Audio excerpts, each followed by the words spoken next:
फरवरी की सर्द रात थी। चारों तरफ घना कोहरा और ठंडी हवाएं चल रही थी।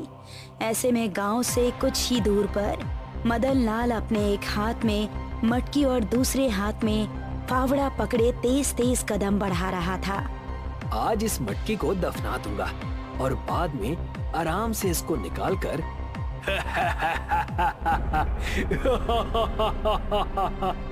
उसकी बात बीच में ही अधूरी रह गई जब उसको 3 लोगों के एक साथ हंसने की आवाज सुनाई दी। हे भगवान! उसे जंगल में एक जगह दिखाई दिया जहाँ काफी कम पेड़ थे। उसने वहाँ फावड़े से एक गड्ढा खोदा, फिर उस मटकी को उसके अंदर रख दिया। बाद में उसने जैसे ही उस पर मिट्टी डालने के लिए फावड़ा चलाना चाहा, तभी उसने ऊपर देखा तो 3 आत्माएं, जिसमें एक आदमी, एक औरत और तीसरा एक 14 साल का बच्चा था। हम तुझे ऐसा नहीं करने देंगे, तुझे इस मटकी के साथ ही दफना देंगे। उसका पैर अचानक से मुड़ गया और वो भी उसी गड्ढे में गिर गया। फिर तेज तूफानी हवाएं चलने लगी और उन हवाओं से सारी मिट्टी अपने आप गड्ढे के अंदर गिरने लगी और गड्ढा पूरी तरह से बंद हो गया। 40 दिन बाद परेश अपने 3 दोस्त अंगद, रमेश और मोहन के साथ घर के बाहर बैठा हुआ था। बता मोहन, क्या सोचा है तूने? सोचने वाली कौन सी बात है? अगर ऐसा हो सकता है तो ठीक है, कोशिश करके देख लेते हैं। ये हुई ना बात, तुम लोग कल रात को ठीक 11 बजे गांव की सरहद के पास वाले जंगल में मेरे पास आ जाना। ये तय करके वो सभी अपने अपने घरों को चले गए। अगली रात मोहन, रमेश और अंगद तीनों हाथ में फावड़ा लिए परेश की बताई जगह पर पहुंचे। उन्होंने देखा कि परेश अपने सामने कुंड जलाए बैठा हुआ है। उसके ठीक पास में ही एक काले कपड़े में 3 नींबू रखे हुए हैं। परेश, हम आ गए, बता क्या करना है? तुम तीनों यहाँ बैठ जाओ। वो तीनों जमीन पर बैठ गए। फिर परेश ने तीनों के हाथों में एक एक नींबू रख दिए और वापस अपनी जगह पर बैठ आंखें बंद करके कोई मंत्र जाप करने लगा। उन तीनों को अपने आसपास किसी की मौजूदगी का एहसास हो रहा था। हे प्रेतों के देव, हमें रास्ता दिखाइए कि वो मटकी कहाँ पर है। तभी उन तीनों के हाथ में रखे वो नींबू हवा में उड़ गए। ये देखकर वो तीनों हैरान थे, लेकिन परेश को जरा सी भी हैरानी नहीं थी। प्रेतों के देव, आपका स्वागत है, हमें रास्ता दिखाइए। उसके ऐसा कहते ही तीनों नींबू, जो कि हवा में थे, अपने आप आगे बढ़ने लगे। वो चारों अब उन नींबुओं का पीछा करने लगे। कुछ कदम चलने के बाद एक जगह नींबू रुक गए, फिर वहीं जमीन पर आ गए। यही जगह है वो जहाँ वो मटकी है, खोदना शुरू करो। उन तीनों ने उसके एक इशारे पर वहाँ खुदाई शुरू कर दी। काफी देर खोदने के बाद अब गड्ढा काफी गहरा हो चुका था। जैसे जैसे गड्ढा गहरा होता जा रहा था, उन चारों के दिल की धड़कनें बढ़ती जा रही थी। रमेश का फावड़ा जमीन पर किसी चीज में फंस गया था और निकल ही नहीं रहा था। अब फावड़ा मत चलाओ। ये सुनकर उन्होंने दोनों हाथों से मिट्टी हटाई तो जो उन्होंने देखा, उसे देखकर उनके रोंगटे खड़े हो गए। गड्ढे में मदन की लाश पड़ी थी, जिसकी टांग में फावड़ा फंसा था। उसके हाथों में अभी भी वही मटकी थी। रमेश ने मटकी उठाई और ऊपर खड़े परेश को पकड़ा दी। अब ऊपर आ जाओ। जैसे ही उन्होंने ऊपर आने की कोशिश की तो रमेश चीखने लगा।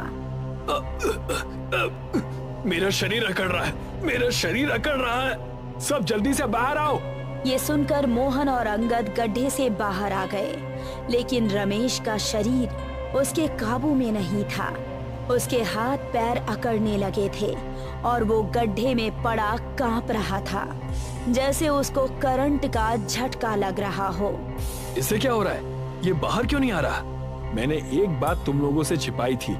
मटकी निकालने पर मदन लाल की आत्मा किसी एक आदमी की भेंट जरूर लेगी।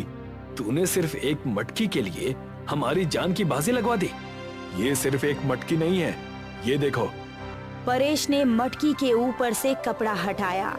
मटकी पूरी तरह हीरे जवाहरात से भरी हुई थी। उन दोनों के चेहरे से दोस्त को खोने का गम चला गया और खुशी नजर आने लगी। उन्होंने गड्ढे की तरफ देखा तो रमेश मर चुका था। इसे यहीं ठिकाने लगा दो, किसी को पता नहीं चलेगा कि यहाँ क्या हुआ था।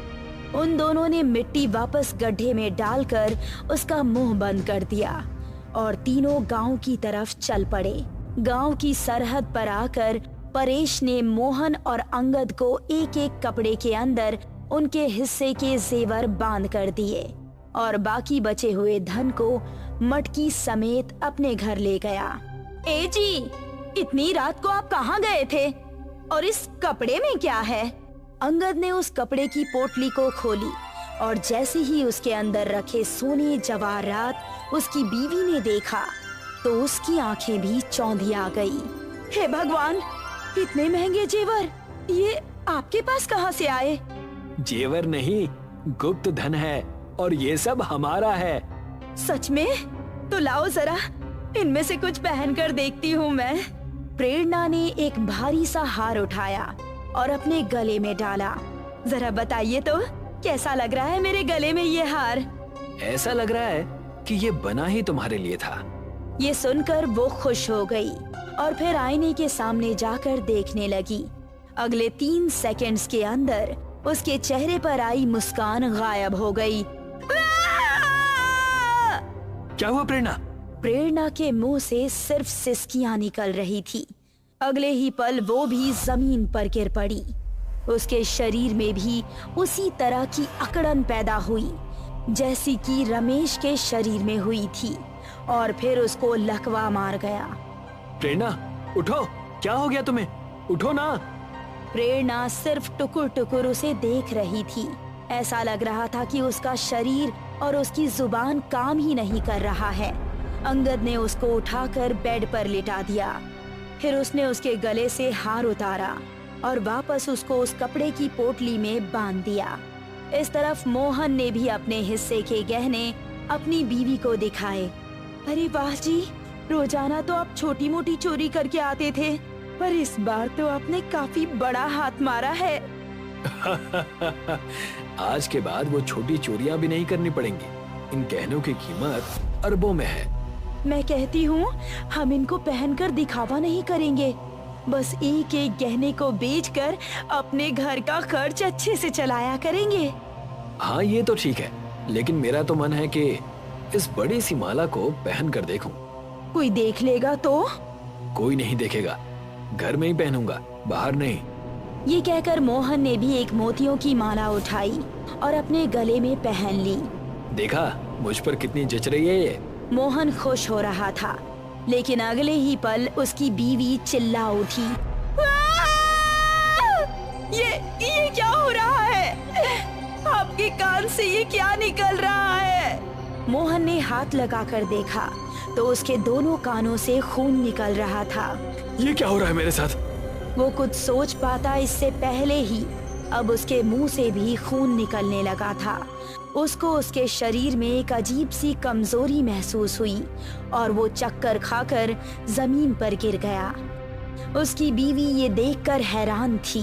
धीरे धीरे उसके शरीर का सारा खून निकलकर नाली की तरह घर के बाहर तक बह गया और मोहन की भी अब मौत हो गई। सुबह होने पर अंगद परेश के पास पहुंचा और उसको सब कुछ बताया। अरे तेरी बीवी को लकवा मार गया, तो उसमें जेवरों की क्या गलती है? उसने पहली बार जिंदगी में इतना सोना देखा होगा, इसीलिए उसको झटका लगा होगा जिसे वह बर्दाश्त नहीं कर पाई। तो ये बता, मोहन की मौत कैसे हो गई? इस बात का परेश के पास कोई जवाब नहीं था। मेरा बताना फर्ज था, मैंने तुझे बता दिया। अब मैं उस धन को वापस वहीं गाड़ने जा रहा हूँ। पैसे से ज्यादा मुझे मेरा परिवार प्यारा है। अंगद अपने हिस्से के सारे जेवर ले गया और उसने उन्हें वापस उसी गड्ढे के अंदर दफन कर दिए। इस तरफ परेश की बीवी पार्वती भी अब डरने लगी थी। सुनिए जी, इस गुप्त धन को निकालते निकालते आपका एक दोस्त भेंट चढ़ गया, दूसरे की बीवी को लकवा मार गया और अब तीसरे की तो मौत ही हो गई। इन सबसे इस धन का कोई लेना देना नहीं है। अगर ऐसा है तो अभी तक हम दोनों को कुछ क्यों नहीं हुआ? क्योंकि हम दोनों में से किसी ने भी अभी इन गहनों को नहीं पहना है। मेरी बात मानिए, आप इसको जहाँ से लाए हैं वहीं गाड़ दीजिए। जब जान ही नहीं रहेगी तो धन का क्या करेंगे? लेकिन विधि के हिसाब से तो मदन लाल की आत्मा एक आदमी की भेंट लेने के बाद इस दुनिया से चली जानी चाहिए थी। विधि चाहे कुछ भी हो, लेकिन घटनाएं तो अभी भी हो रही है ना। आप जल्दी से इस मटकी को ले जाइए और खत्म करिए इस किस्से को। उसकी बात सुनकर परेश के दिल में भी अब डर बैठ गया था। रात के तकरीबन 11 बजे जब सारा गांव सो चुका था, परेश हाथ में मटकी लिए जंगल की तरफ चल पड़ा। उसने उसी जगह पहुंचकर गड्ढा खोदा और उस मटकी को दफन कर वापस आ गया। आपने बिल्कुल सही किया जी। मुझे अच्छा लगा ये जानकर कि आपने लालच नहीं किया। उसके कुछ ही देर बाद परेश और पार्वती दोनों अपने बिस्तर पर थे कि अचानक से उनको एक हंसी सुनाई दी और उनकी आंख खुल गई।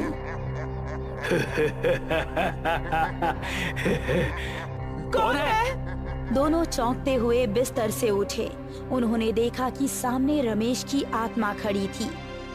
रमेश, तुम यहाँ? हाँ, मैं यहाँ। मदन लाल को तो मेरी भेंट लेकर मुक्ति मिल गई थी। उसके बाद उस गुप्त धन का रखवाला अब मैं हूँ। इसका मतलब है कि मोहन को तुमने ही मारा था? हाँ, और अब तेरी बारी है। लेकिन इन्होंने तो उस गुप्त धन को वापस वहीं पहुंचा दिया है। फिर तुम इनको क्यों मारने आए हो? वो तो ये खुद बता देगा। ये सुनकर अब पार्वती परेश की तरफ सवालिया नजरों से देखने लगी। उसने देखा कि उसकी कलाई में सोने का एक मोटा सा कड़ा चमचमा रहा था। ये आपने क्या किया जी? इस एक कड़े के लालच में देखिए आपने हमारी जान खतरे में डाल दी। मुझे लगा था कि एक कड़े को ले भी लूंगा तो किसी को क्या पता चल रहा है। अब तेरा वक्त खत्म हुआ। ऐसा कहकर रमेश की आत्मा बिजली की रफ्तार से परेश के करीब से गुजरी और परेश के 2 टुकड़े होकर जमीन पर ढेर हो गए।